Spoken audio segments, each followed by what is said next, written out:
नमस्कार दोस्तों, हमारे चैनल हिंदी रोचक कहानी को सब्सक्राइब करें। एक बार एक राजा के राज्य में महामारी फैल गई। चारों ओर लोग मरने लगे। राजा ने इसे रोकने के लिए बहुत सारे उपाय करवाए, मगर कुछ असर ना हुआ और लोग मरते रहे। दुखी राजा ईश्वर से प्रार्थना करने लगा। तभी अचानक आकाशवाणी हुई। आसमान से आवाज आई कि हे राजा, तुम्हारी राजधानी के बीचों बीच जो पुराना सूखा कुआं है, अगर अमावस्या की रात को राज्य के प्रत्येक घर से एक एक बाल्टी दूध उस कुएं में डाला जाए तो अगली ही सुबह ये महामारी समाप्त हो जाएगी और लोगों का मरना बंद हो जाएगा। राजा ने तुरंत ही पूरे राज्य में यह घोषणा करवा दी कि महामारी से बचने के लिए अमावस्या की रात को हर घर से कुएं में एक एक बाल्टी दूध डालना अनिवार्य है। अमावस्या की रात जब लोगों को कुएं में दूध डालना था, उस रात राज्य में रहने वाली एक चालाक व कंजूस बुढ़िया ने सोचा कि सारे लोग तो कुएं में दूध डालेंगे, अगर मैं अकेली एक बाल्टी पानी डाल दूं तो किसी को क्या पता चलेगा।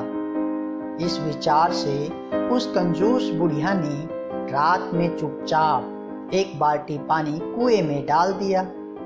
अगले दिन जब सुबह हुई तो लोग वैसे ही मर रहे थे।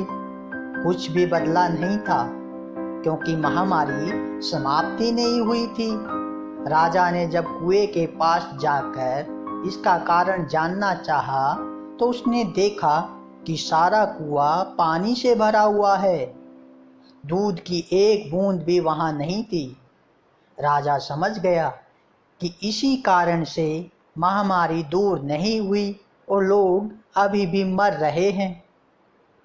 दरअसल ऐसा इसलिए हुआ क्योंकि जो विचार उस बुढ़िया के मन में आया था, वही विचार पूरे राज्य के लोगों के मन में आ गया और किसी ने कुएं में दूध नहीं डाला।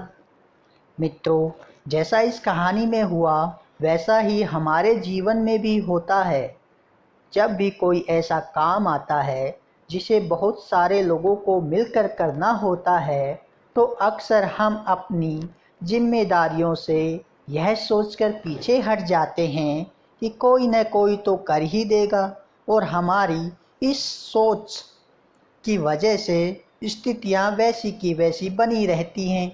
अगर हम दूसरों की परवाह किए बिना अपने हिस्से की जिम्मेदारी निभाने लगे तो पूरे देश में ऐसा बदलाव आ सकता है जिसे आज हमें बहुत ज़रूरत है।